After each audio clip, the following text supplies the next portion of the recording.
जय Shri Radhe Krishna. I hope आप सब लोग बहुत अच्छे होंगे। चलिए अध्याय 18 को आगे बढ़ाएंगे कि श्री कृष्ण क्या कहते हैं इस अध्याय में। तो यहाँ पर श्री कृष्ण चर्चा कर रहे हैं त्याग की कि त्याग किस तरीके का होना चाहिए। तो यहाँ पर श्री कृष्ण सतोगुण त्याग की चर्चा कर रहे हैं कि जो सतोगुण का त्याग होता है वो किस तरीके का होता है और सतोगुणी व्यक्ति कैसे त्याग करता है। तो यहाँ पर श्री कृष्ण कहते हैं कि जो सतोगुणी व्यक्ति होता है, श्री कृष्ण कहते हैं वो कभी भी कर्मों का त्याग नहीं करता है।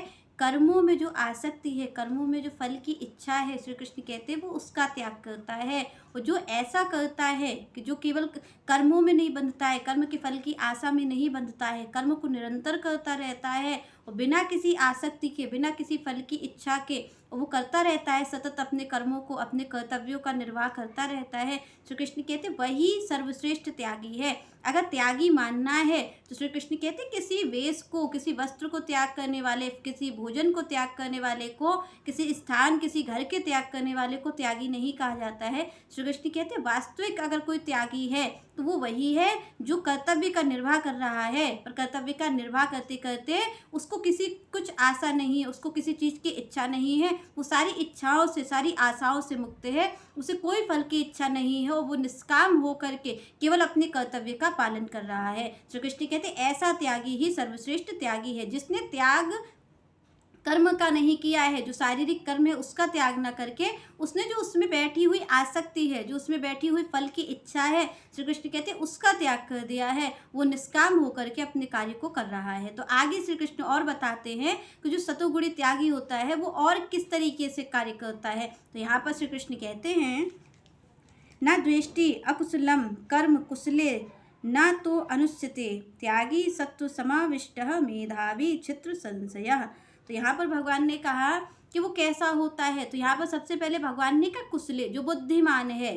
यहाँ पर श्री कृष्ण कह रहे हैं त्यागी के साथ साथ जो बुद्धिमान त्यागी है, सतोगुण में स्थित जो बुद्धिमान त्यागी है, श्री कृष्ण कहते हैं वो क्या करता है, वो ना तो शुभ कर्मों में बंधता है ना अशुभ कर्मों में बंधता है। श्री कृष्ण कहते हैं ना तो वो शुभ कर्मों से प्रेम करता है और ना अशुभ कर्मों से घृणा करता है। श्री कृष्ण कहते हैं वो किसी से ना द्वेष भाव रखता है और ना किसी से प्रेम भाव रखता है। श्री कृष्ण कहते हैं इस तरीके का वो कार्य करता है। तो आप देखिए यहाँ पर भगवान क्या कह रहे हैं कि पहली बार जो त्याग है वो कभी भी कर्म का त्याग नहीं होगा, फल का त्याग होगा। फल का त्याग भगवान कहते हैं कि जब आप कर्म करते हैं, आप अपनी देखिए कि किस तरीके की आपकी हमारी प्रवृत्ति है कि हम जैसे ही कोई कार्य की शुरुआत करते हैं तो कार्य की शुरुआत उस कर्म को करने से पहले ही हम उस फल की इच्छा करने ही लगते हैं। ये प्राकृतिक आप देखिए कि इस तरीके की सबकी मानव प्रवृत्ति है कि जब वो कोई कार्य करता है तो कार्य करने से पहले ही उसे फल की आशा बंध ही जाती है। वो कहता है मुझे, और आप देखें कि अगर फल की आशा नहीं होगी तो हम किस तरीके से कार्य करेंगे, कब करेंगे। तो क्योंकि यहाँ पर श्री कृष्ण ने कहा है कि फल की इच्छा नहीं रखनी है और हमारी प्रवृत्ति ऐसी है कि हम कार्य करने से पहले ही फल की इच्छा करते हैं, हमें फल की प्राप्ति। और आपसे ये कहना भी कुछ गलत नहीं होगा कि फल की ही इच्छा के लिए हम कर्म करते हैं। अगर हमसे कोई कह दे कि फल की इच्छा नहीं है तो हम कर्म करेंगे ही नहीं। हमें कर्म हम कहेंगे जब कोई फल ही नहीं मिलना है तो कार्य करें किस लिए। तो यहाँ पर श्री कृष्ण ने कहा कि जब कोई निष्काम होगा, जब उस स्तर तक पहुँचेगा जहाँ उसे कोई इच्छा नहीं है, और निष्काम तभी हुआ जा सकता है भगवान का होने के लिए। तो भगवान कहते भाई यही पात्रता चाहिए कि जब आप अपने स्वार्थ भावना को ना करें। यहाँ पर भगवान ने कर्म को नहीं रोका, यहाँ पर भगवान ने जो आप और हमारी स्वार्थ भावना रहती है कर्म में कि मुझे इस चीज़ की प्राप्ति हो गई तो हो जाएगी, तो श्री कृष्ण कहते हैं इसका निषेध है, इसी का तो त्याग है। यहाँ पर श्री कृष्ण कोई छोटे त्याग की बात नहीं करते, बहुत उच्च कोटि का जो त्याग है उसकी बात करते हैं। श्री कृष्ण कहते हो जो बुद्धिमान होता है क्योंकि उसे कोई स्वार्थ की इच्छा नहीं है, तो भगवान कहते हैं ना तो वो किसी शुभ कर्मों में बंधता है। जैसे आप और हम देखें तो आप और हम ये जानते हैं कि भाई ये शुभ कर्म है, शुभ कर्म करेंगे तो हमें पुण्य की प्राप्ति होगी और अशुभ कर्म करेंगे तो आपको पाप की प्राप्ति होगी। तो श्री कृष्ण कहते हैं कि भाई शुभ कर्म जो कर्म करता है, शुभ कर्म करने वाला स्वर्ग को भोगेगा। यहाँ पर श्री कृष्ण स्वयं कहते हैं कि भाई यहाँ पर कहा ही गया है कि कर्म जो आपको है वो कर्म ही सब चीज़ को कर रहा है। तो या भगवान ने कहा है कि कर्म प्रधान विश्व करी राखा और जो जस करे ही तस फल चाखा। तो जब कोई शुभ कर्म करता है तो शुभ कर्म करने का फल क्या होता है कि उसे सुख की प्राप्ति होती है, उसे स्वर्ग की प्राप्ति होती है। और जब कोई अशुभ कर्म करता है तो उसे नरक की प्राप्ति होती है। तो ये जो पाप है, शुभ कर्म क्या है, पुण्य है, तो शुभ कर्म पुण्य है और पुण्य स्वर्ग को दिलाने वाला है। और यहाँ पर जो अशुभ कर्म है वो पाप है और पाप आपको नरक की प्राप्ति करवाने वाला है। तो श्री कृष्ण कहते हैं कि जो जीव है वो कभी इससे मुक्त हो ही नहीं पाएगा, क्योंकि जब वो स्वर्ग की प्राप्ति करेगा तब भी उसे धरती पर आना पड़ेगा, जब वो नरक की प्राप्ति करेगा तब भी उसे इस धरती पर फिर आना पड़ेगा।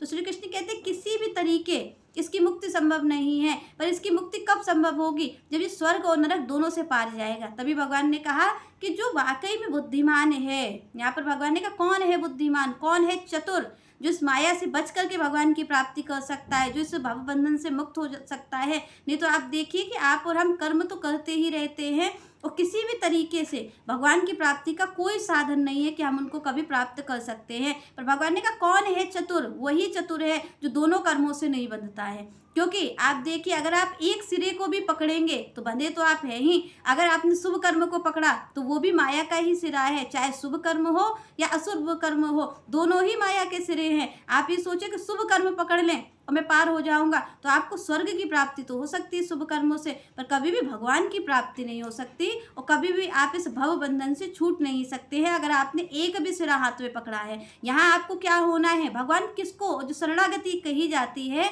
वो किसको कही जाती है? जो एक भी सिरा नहीं पकड़ता है, वो दोनों हाथ ऊपर खड़े कर लेता है, उसको कहते हैं शरणागति। शरणागति है, अब हम भगवान की ही है, क्योंकि अब हमें एक भी सिरा नहीं पकड़ना है, ना हमें शुभ का सिरा पकड़ना है, ना हमें अशुभ का सिरा पकड़ना है। तो यहाँ पर भगवान कहते ऐसा होना चाहिए मेरा भक्त, ना शुभ कर्मों में उसकी आसक्ति हो, ना वो अशुभ कर्मों को हे दृष्टि से देखे कि मैं इन्हें नहीं करूँगा। तो आप और हम यही करते हैं, हम शुभ कर्मों का बड़ा सम्मान करते हैं, अशुभ कर्मों से द्वेष करते हैं। तो भगवान ने कहा जो वास्तविक बुद्धिमान है, जो वास्तविक चाहता है इस भवसागर को पार करना, भगवान कहते फिर बुद्धिमानी तो यही है कि आप दोनों सिरों को छोड़ दीजिए। क्योंकि एक भी सिरा आपने पकड़ा तो आप ये मत समझिएगा कि आप इस माया से मुक्त हो गए, क्योंकि ये जो सिरा आपने पकड़ रखा है, ये सिरा आगे का ही तो निर्माण कर रहा है। शुभ कर्म आपको स्वर्ग ही तो ले जाएंगे, तो स्वर्ग में पुण्य क्षीण होने के बाद आपको फिर इस नरक में आना पड़ेगा, फिर इस मृत्यु लोक में आना पड़ेगा। तो यहाँ पर भगवान ने कहा कि एक भी सिरा पकड़ना नहीं है, न शुभ का न अशुभ का। तो यहाँ पर भगवान कहते इसी को वो कहते न कि आपकी राग हो किसी में और न द्वेष भाव हो, दोनों से परे हो। तो भगवान कहते कि जब कोई ऐसा होता है, ना वो शुभ कर्मों में ध्यान देता है कि आप देखिए आप और हम कहते हैं हम ये अच्छे काम करेंगे, हम ये कार्य करेंगे, तो इससे क्या होगा? इससे स्वर्ग की प्राप्ति होगी। तो भगवान ने कहा कि जब कोई सरेंडर होता है, जब कोई शरणागत होता है, तो शरणागत कब होता है व्यक्ति? जब दोनों हाथ खड़े कर देता है। द्रौपदी के लिए भगवान कब आए?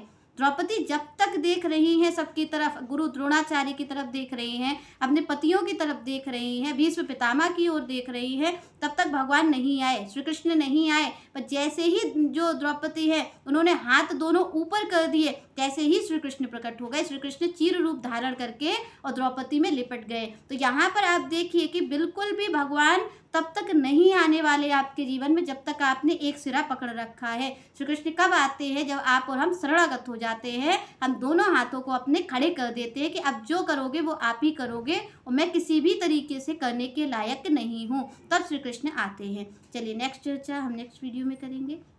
तब तक के लिए जय श्री राधे, जय श्री कृष्ण।